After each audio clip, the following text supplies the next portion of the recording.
Hello everyone, how are you doing? This is of our lesson in your basket. Today we speak about present perfect of past simple and the new word is connected with shopping. Саламатсыздар ма, құрметті қатысушылар? Бүгінгі біздің сабағымыздың тақырыбы сіздің, яғни корзинаңызда. Бүгінгі сөйлейтін грамматикалық тақырыбымыз present perfect және past simple. Және де жаңа сөздеріміз біздің бүгін сатып алуға байланысты. Құрметті қатысушылар, ең алдымен біз жаңа сөзімізге барайық. Мінекей. In a shop or store. Shop дегеніміз магазин, store дегеніміз ол да магазин. Кеттік. Бірінші біздің сөзіміз basket. Basket дегеніміз яғни қоржын, корзина. Кеттік. Екіншісі changing room. Сіздер білесіздер, біз магазинға барған кезде changing room болады. Changing room дегеніміз яғни киімді киіп көретін бөлме. Ал егер де киім сататын жер болмаса, мысалы спортзалда, фитнеске барған кезде changing room дегеніміз ол біздің раздевалкамыз, киімімізді шешіп тастап кететін жер. Жақсы. Келесі check out. Check out дегеніміз ол бізде самообслуживание, өз-өзіне қызмет көрсету, Келесі customer, ол дегеніміз покупатель, сатып алушы немесе клиент. Receipt, check. Shelves. Shelves дегеніміз бізде ол полка. Shop assistant, продавец. Shopping bag. Shopping bag дегеніміз яғни сумка, қоржын, сатып алушы адамның қоржыны. The sales. Sales дегеніміз бізде яғни скидкалар, распродажалар, жеңілдіктер болған кезде sales. Till ол касса.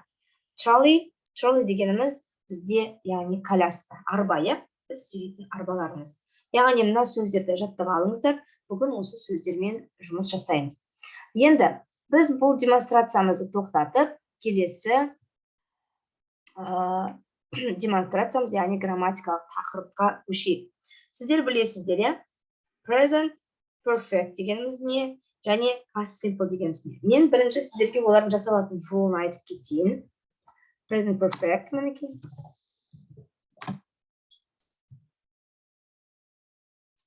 Міне, астыға түсіреміз. Present perfect. Яғни present perfectке бізге have және has деген етістіктер көмекке келеді. Біз have'ді мен, I, you, we, they мен қолданамыз. Мысалы, I, you, we, and they. Осылармен біз have дегенді қолданамыз.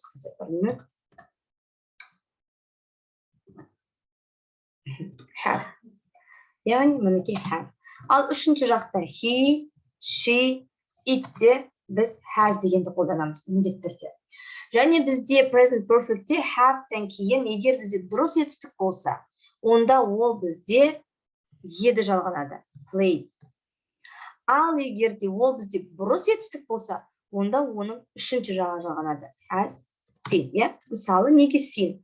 See, so, seen. Дұрыс қой, үшінші формасы, міне, үшінші формасы. Сіздер білесіздер, бұрыс етістіктің үшінші формасы біз present perfectте қолданамыз. Сіздер әдеттегідей бұлардың, яғни қазақ тіліне аударған кезде, бұл шынында да өткен шақта, яғни мен уже ойнадым, мен ойнадым. Немесе мен ол оны көрді, өткен шақта. Бірақ та бұл жерде уақыты жоқ. Бізге керекті факт. Енді past simple. Past simple қалайшылар. Сіздер білесіздер, бізде past simple дұрыс етістік болса, еді жалғауының жалғау арқылы жасалынады. Ал егерде бұрыс етістік болса, оның үшінші формасына қолдану арқылы жасалынады. I, мысалы, барлық жерде бұларда жаңағындай present perfect дегенде has, have, has деп бөлінбейді. Бұл жерде, яғни I played, she played, осылай кете береді. He played барлық етістіктермен. Немесе we, үшінші формада алайық. Мысалы, то есть екінші формада аламыз бұяқта. We saw, біз көрдік, немесе they wrote. They wrote. Біз өткен жақта бұл жерде уже екінші форманы аламыз. Өткен жақта екінші форманы аламыз. Мінекей. Болды. Осымен present perfect және past simple'дың формаларын білесіздер. Бұл бізде болымды сөйлем кезіндегі біздің формаларымыз. Бізде болымсыз түрі қалай қолданылады? Сіздер оны білесіздер. Сұраулы сөйлем қалай қолданылады? Яғни жалпы ол емес, біз қазір сіздермен оларды қалай ажыратуға болады, соны сөйлейміз. Енді көбінесе present perfect'ті біз өткен шақтағы біздің іс-әрекетімізді айтқан кезде қолданамыз, ал уақытсыз, уақытсыз. Біз әйтеуір осы нәрсені істедік деген. Ал past simple'ды біз өткен шақтағы нақты уақытымыз бар болған іс-әрекетті айтамыз. Мысалы, мен қазір екі мысал келтірейін, бірдей мысал сіздер түсіну үшін, Мысалы, мен мысалы өткен шақта айтайық. I was in the USA, например, in the USA last year. Мен өткен жылы, міне сіздер көріп тұрғандай last year деген өткен жылы, бұл бізде, яғни былтыр уақытты көрсетіп тұр. Сол себепті біз бұл жерде қолданамыз past simple. Енді мен мысалы бұл осы сөйлемді I have been to the USA. To the USA. To the USA twice. Мен ол жерде уже екі рет болдым, Мына жерде де США-да болды, мына жерде де США-да болды. Бірақ екеуінің формасы екі түрлі. Неге? Себебі мына жерде уақыт, точный уақыт берілген былтырғы жылы, а мына жерде мен екі рет болдым. Қашан болдым, қалай болдым, не үшін бардым, ол маңызды емес. Ең маңыздысы факт, что сіз ол жерде екі рет болдыңыз, Кеттік. Енді, мысалы, біз осы past simple'ды бір іс-әрекет аяқталған кезде, мысалы, қазіргі уақытқа ешқандай қатысы жоқ кезде біз оны қолданамыз past simple'ды. Ол қалай? Мысалы, мен кеше 4 хат жаздым дейікші. I wrote, мәнеке екінші формасы аламыз, I wrote 4 letters. Мысалы, кеше. Yesterday. Бітті. Біз айтып отырмыз, мен кеше 4 хат жаздым деп. Ал енді біз осы сөйлемді present perfect'те деп қолданаламыз, бірақ қай кезде біз оны қолданамыз? Бұл іс-әрекет әлі біткен жоқ. Біткен жоқ. Сол себеп, кешіріңіздер, жазылмай қалыпты ғой. Сол себепті мына жерде біз yesterday'дің орнына мынандай сөздерді қолданамыз. Today, this week, this month, this year деген сияқты сөздерді қолданған кезде біз міндетті түрде present perfect қолданамыз. Сол кезде қараңыздар. I have written.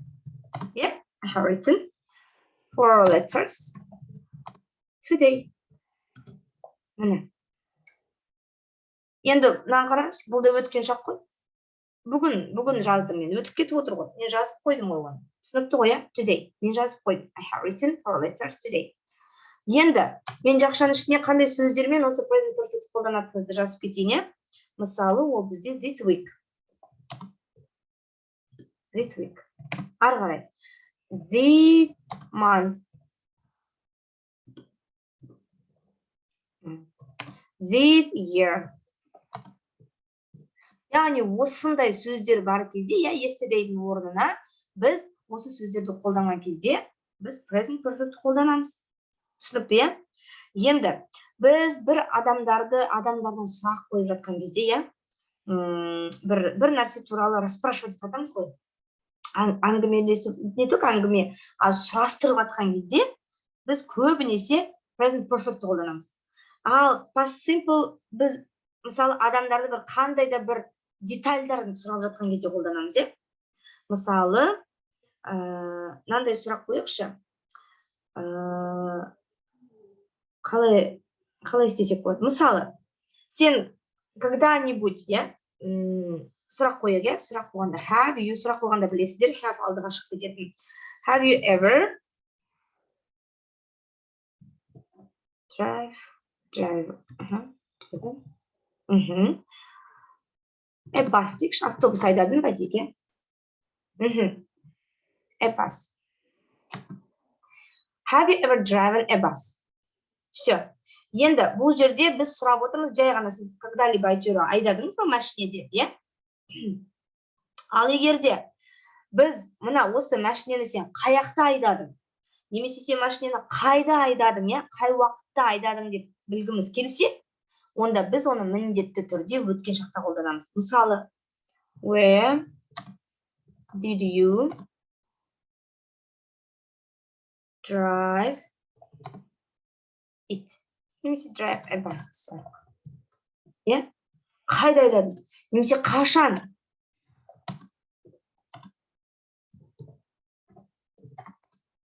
Мінекей. Қараңызшы. Бірінші случайда біз жай ғана оның айдаған айдамағанын спрашиваем, ал екінші случайда біз міндетті түрде қашан, оның фактісін, детальдарын сұрап жатырмыз, детальдарын сұрап жатырмыз. Қалай, қашан, не үшін деп. Енді вот осы яғни формулада біз бүгін сіздермен жұмыс жасаймыз. Енді мен бұны сақтап қояйын, осыны сақтап, келесі өзіміздің платформамызға көшейік. Мен демонстрацияны тоқтатайын, сөздерді өттіңіздер. Енді біз біздің платформамызға көштік. Платформамыздың бірінші тапсырмасы grammar video. Осы grammar видеоны, яғни сіздер қарап шығыңыздар. Қазіргі грамматиканы түсіндіреді сіздерге, менің түсіндіргенімді сіздерге қазір түсіндіріп береді. Яғни, мына қазір загрузиться етілсін жақсылап. Загрузиться етілсін.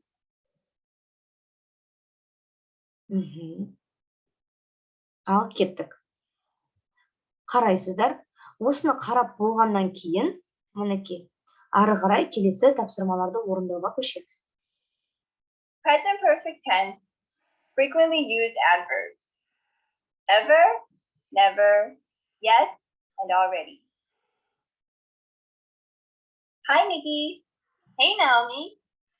Hey, I was wondering, have you ever been to Canada? I'm going there by myself next month. Well, yes, I have.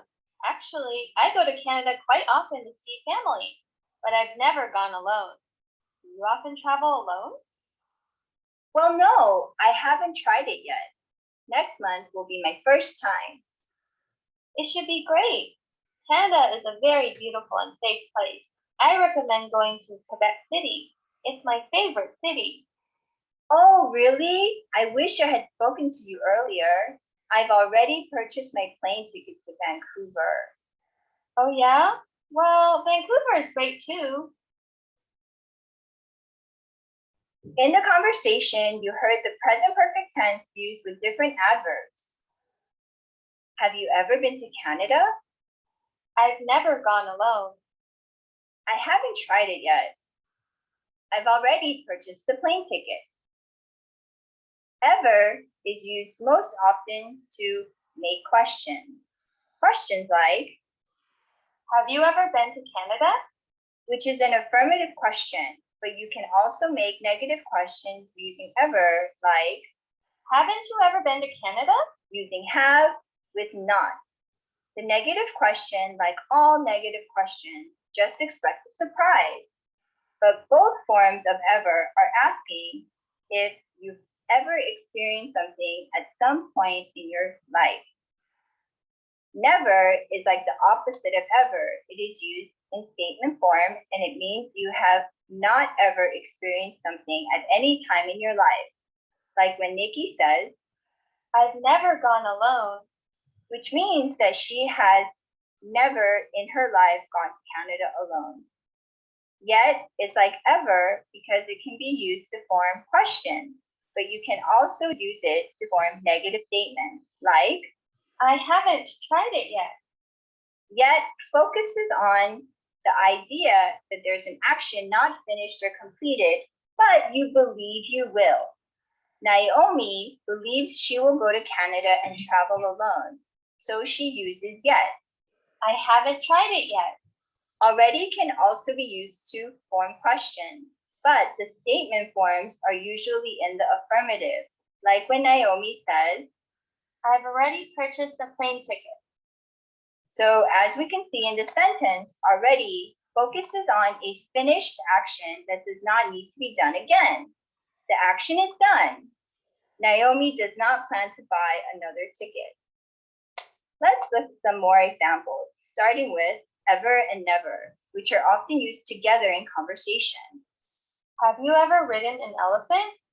The grammatical structure here is have or has plus the subject plus ever, then the past participle of the main verb.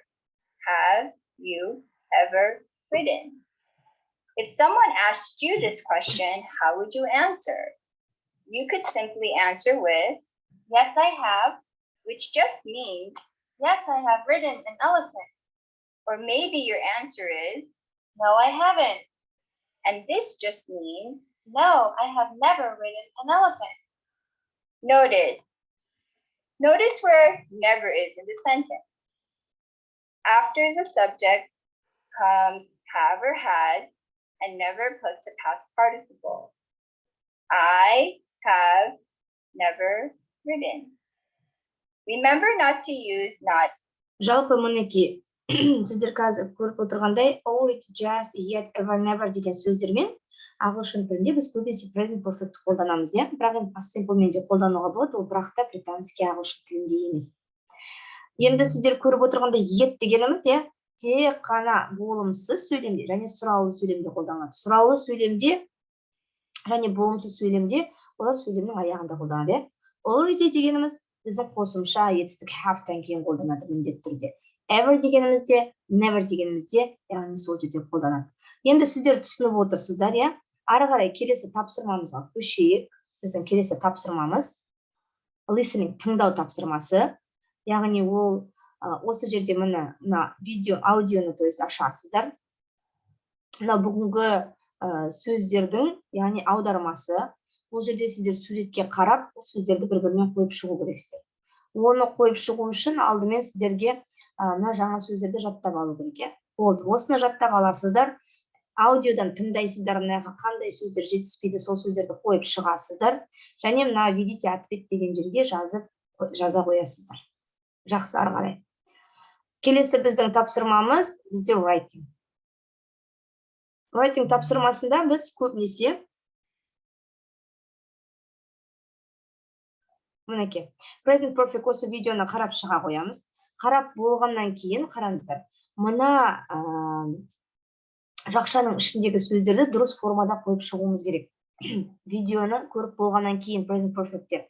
Мысалы, they have, білесіздер ол go-дың үшінші формасы. Go, went, gone, иә? Gone. Ары қарай. Kate has meet, met, иә? Осылай дұрыс формада қойып шығасыздар. Мысалы, invite. Invite дегеніміз дұрыс етістік, ол жерде біз ed-ді қосамыз, invite. Болды. Яғни, екінші жаттығуымыз сіздерде I have been to London дейді.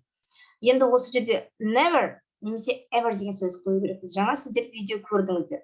Never деген жауап берген кезде қолданылады, ever деген сұраулы сөйлемде қолданылады. Және бұлардың қолданылу реті, яғни have қосымша етістігінен кейін. Жақсы ма? I have never been to London. Have you ever seen the Eiffel Tower? Осыны, яғни осылай жасап болғаннан кейін бізге отправить на проверку деп келесі тапсырмаға көшейік. Келесі біздің тапсырмамыз мінекей speaking. Бұл speaking тапсырмасында сіздер алдыларыңызда тұрған сурет көресіздер міне. Мына суреттен не көріп тұрсыздар? Мына суреттегі компаниялар нені сатады, магазиндар нені сатумен айналысады? Яғни сол туралы оқисыздар, астындағы сұрақтарға жауап бересіздер. Ол микрофонды басу арқылы осы сұрақтарға жауап бересіздер. Жақсы, келесі тапсырма бізде. Біздің келесі тапсырмамыз ол reading, оқылым. Сіздерге берілген текстті жақсылап оқисыздар, аударасыздар. Келесі true, false, дұрыс, дұрыс емес деген сұрақтарға жауап бересіздер. Келесі ол текст бойынша мынау екінші сұрақтарға жауап бересіздер. Осыған жауап бергеннен кейін міндетті түрде сіздерде отправить на проверку деген шығады, соны басып проверкаға жібересіздер. Келесі. Енді homework, үй тапсырмасы. Бұл жалпы бүгінгі біздің сабақ бойынша сіздердің, яғни тыңдалымдарыңыз. Мына жерде аудионы тыңдайсыздар да қандай сөз жетіспейді, соның орнын толықтырасыздар. Екінші, мына тексті оқып шығасыздар. Және мынадан 1, 2, 3, 4 деген сөздерді мына параграфтарға қойып шығасыздар. Оны қойып шыққаннан кейін бізде жазылым. Жазылымда сіздерде жақшаның ішінде берілген етістікті, яғни дұрыс формада қоюымыз керек. Бұл жерде уақыт міне, нақты уақыты берілген болса, past simpleға қоямыз, немесе таңертеңнен бері деген кезде біз оны present perfectке қоямыз. Болды, осымен ол іс-әрекетті аяқтайсыз. Келесі тапсырмамыз міне, бүгін біз өткен have, has, жаңағы since, for деген маркер сөздері бар. Сол сөздерді қай жерде қолданасыздар, қалай қолданасыздар, мына жерге жазып шығасыздар. Ары қарай. Мына жерде жақшаны ашып, яғни present perfectте ғана қойып шығасыздар.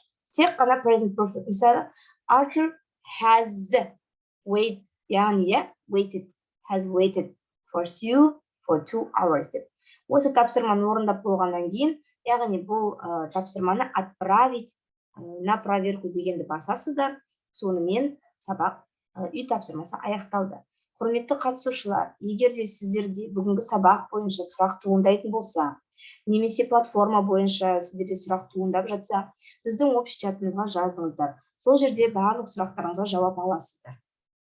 Біріншіден, екіншіден, сіздерге күнделікті беріліп жатқан ссылкаға кіріп, сол ссылка бойынша сабаққа қатысыңыздар. Сол сабақта біз осының бәрін, яғни разбирать етіп, неге бұл жерде have, неге has қойылады, сонымен қатар көптеген практикалық жұмыстар жасаймыз. Жақсы, сау болыңыздар. Сабағымызды осымен аяқтаймыз. Сіздерге үй тапсырмасын орындауда сәттілік.